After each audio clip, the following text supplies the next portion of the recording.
সেখানে আমরা সিদ্ধান্ত নিয়েছি যে একটা ইন্টারিম গভর্নমেন্ট আমরা ফর্ম করব এবং ইন্টারিম গভর্নমেন্টের মাধ্যমে এদেশের সমস্ত কার্যকলাপ চলবে। আমরা এখন মহামান্য রাষ্ট্রপতির কাছে যাব যে এই ইন্টারিম গভর্নমেন্ট ফর্মের ব্যাপারে ওনার সাথে আলাপ আলোচনা করে আমরা একটা ইন্টারিম গভর্নমেন্ট ফর্ম করে দেশ পরিচালনা করব। আমি আপনাদের কথা দিচ্ছি, সমস্ত হত্যা, সমস্ত অন্যায়ের বিচার আমরা করব।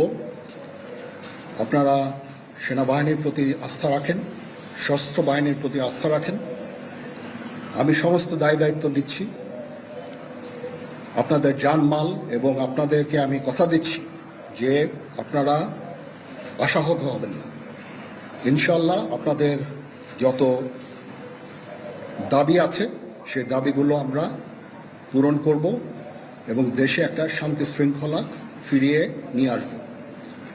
আপনারা আমার সাথে সহযোগিতা করেন, দয়া করে আর এই ভাঙচুর, হত্যা, মারামারি, সংঘর্ষ এগুলো থেকে বিরত হন।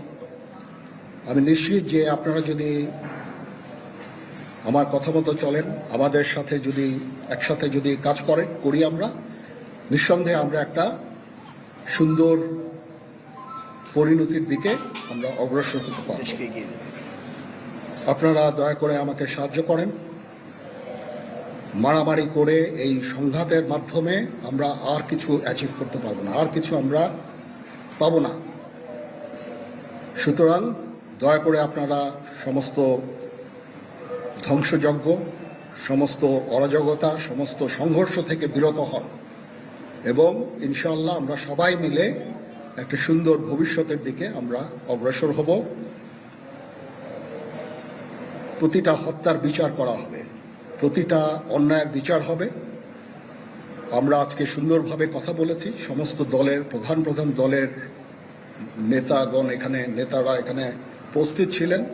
আমি ওনাদের ইনভাইট করেছিলাম এখানে, ওনারা ভেরি নাইস অফ দেম যে ওনারা এসেছেন, অ্যান্ড আমরা একটা সুন্দর আলোচনা করেছি এবং এই আলোচনাটা ফলপ্রসূ হবে বলে আমি মনে করছি এবং আমরা একটা সুন্দর একটা ইন্টারিম গভর্নমেন্ট ফর্ম করে আমরা দেশ পরিচালনা করব। মাননীয় প্রধানমন্ত্রী পদত্যাগ করেছেন এবং এখন একটা ইন্টারিম গভর্নমেন্ট ফর্ম করে আমরা আমাদের কার্যক্রম পরিচালনা করব। আপনারা একটু ধৈর্য ধরেন, আমাদের কিছু সময় দেন, ইনশাআল্লাহ আমরা সবাই মিলে সমস্ত সমস্যার সমাধান করতে সক্ষম হব। আপনারা আর এই সংঘাতের পথে যাবেন না এবং শান্তি শৃঙ্খলার পথে ফেরত চলে আসেন। আমাদের দেশের অনেক ক্ষতি হচ্ছে, অর্থ সম্পদের ক্ষতি হচ্ছে, জানের লোকজন মারা যাচ্ছে। তো এগুলো থেকে আপনারা বিরত হন এবং আমাদের সাহায্য করেন। আমি সমস্ত দায়িত্ব নিচ্ছি, আপনারা আমাকে সাহায্য করেন। সবাইকে ধন্যবাদ। আল্লাহ হাফিজ।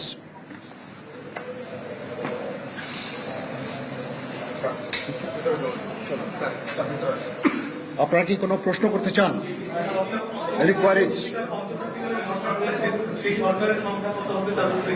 এখনো এটা না, এটা খুব আর্লি স্টেজ। আমরা যাব মহামান্য রাষ্ট্রপতির সাথে যে আলাপ আলোচনার মাধ্যমে এটা আমরা করব। আজকে এখানে জামাতের আমির ছিলেন, আমাদের বিএনপির শীর্ষস্থানীয় নেতৃবৃন্দ এখানে ছিলেন, জাতীয় পার্টির নেতৃস্থানীয় নেতৃবৃন্দ এখানে ছিলেন এবং সুশীল সমাজ, এবং এখানে ডক্টর আসিফ নজরুল উনি নিজেও ছিলেন এখানে, এবং উনি